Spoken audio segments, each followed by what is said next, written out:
Bonjour et bienvenue à l'invité de Thierry Dim. On se trouve ici aujourd'hui à Singapour dans le cadre de ce grand reportage que nous sommes en train de réaliser sur l'Asie. Nous étions présents en Malaisie, nous étions présents en Thaïlande et aujourd'hui à Singapour, nous avons le plaisir de rencontrer Monsieur German Eladio. Bonjour. Bonjour Thierry. Vous êtes assureur et conseiller en investissement.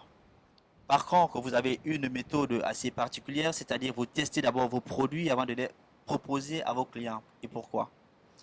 Alors, pour moi, il va de soi que je ne peux pas proposer quel que soit le produit à mes clients si je n'ai pas moi-même testé le produit. Donc, et si je ne suis pas allé sur place, connaître les personnes tout d'abord et connaître la philosophie et quelles sont les valeurs de ce placement. Et c'est ce qui me plaît chez Asia Plantation Capital, c'est qu'ils ont des valeurs qui respectent tout à fait ce que demandent mes clients aujourd'hui. Alors, arrêtez-moi si je me trompe, mais à ma connaissance, je me rappelle pas que mon conseiller financier m'ait proposé un produit financier un jour après l'avoir testé. Est-ce que il y a qui fait faux Dans dans la l'affaire, démarche. dans la démarche? Écoutez, ça, il faudrait demander aux banquiers. Moi-même, je ne le suis pas. Je connais bien ce domaine aussi, mais je pense qu'elles font de leur mieux pour proposer les produits qui correspondent le plus possible au profil d'investissement de chaque client. Hmm. Et qu'elle ne pourrait certainement pas envoyer 50 000 collaborateurs à travers le monde. Elle pourrait le faire, mais ce serait toute une logistique. Alors que moi-même, j'ai ce privilège de pouvoir me déplacer, de voir quelles sont les possibilités qu'offre l'investissement pour mes clients, et s'ils me paraissent corrects et allant dans ces valeurs essentielles et fondamentales pour mes clients et moi, eh bien là, je prends et je leur donne le feu vert. Alors, dans le cas bien spécifique du produit dont vous êtes en train de parler, qu'est-ce qui vous a motivé, vous, à le choisir?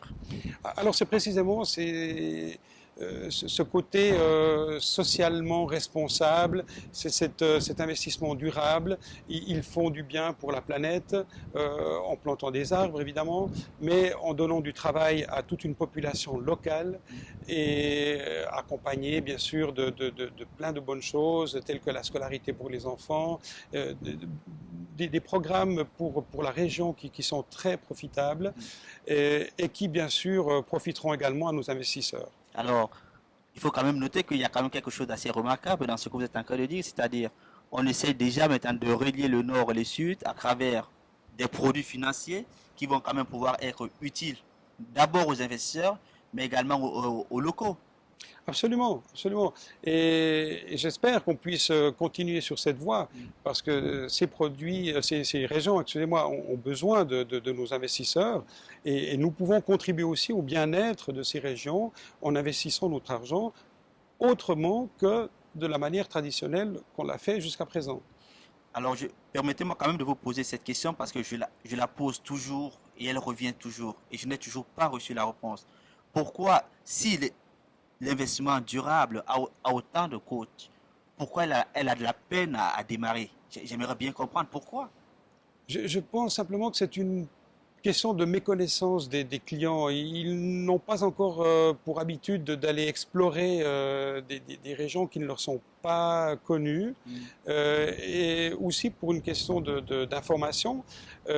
Tout ceci est en train de se combler parce qu'avec tous les moyens techniques que nous avons à l'heure actuelle, eh bien, on peut se renseigner, on peut voyager pratiquement derrière un écran, mais en ce qui me concerne, il me semble important d'aller sur place, de connaître les gens, de savoir qui est le CEO, de savoir de quelle manière ils investissent et de connaître tout cet environnement. Pour moi, c'est fondamental.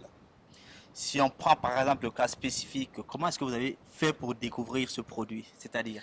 Alors, c'est un peu particulier. Oui, je sais. Alors, pour la petite anecdote, le produit m'a été présenté à la période de la Saint-Valentin. Ok. Et le 14 février, comme chaque année, eh bien, j'avais pour habitude d'acheter un bouquet de roses, 50, 100 roses à mon épouse. Et la personne qui me l'a présenté, qui m'a parlé d'Asia Plantation Capital, m'a dit, mais nous, on ne vend pas de roses ni de fleurs. Et j'ai dit, bah, tiens, voilà une bonne idée. au lieu de me présenter à la maison avec un bouquet de fleurs, eh bien, je vais faire un bon à mon épouse et lui offrir 100 pousses d'arbres, d'arbres Aquilaria. Waouh! Et voilà, donc c'est comme ça que c'est venu. Et pour la prochaine Saint-Valentin? Alors, si je peux continuer chaque année de lui offrir 100 pousses d'arbres, des arbres qui sont bien sûr dans une nurserie pour l'instant, mais qui deviendront grands, et elle en verra le résultat dans 7 ans. Alors, vive la Saint-Valentin! Vive la Saint-Valentin! Merci, monsieur German Eladio. Merci à vous Thierry. Quant à vous, chers amis, nous vous donnons rendez-vous très prochainement avec un nouvel invité et sûrement depuis Singapour parce que nous y sommes encore pour un bon bout de temps. Au revoir.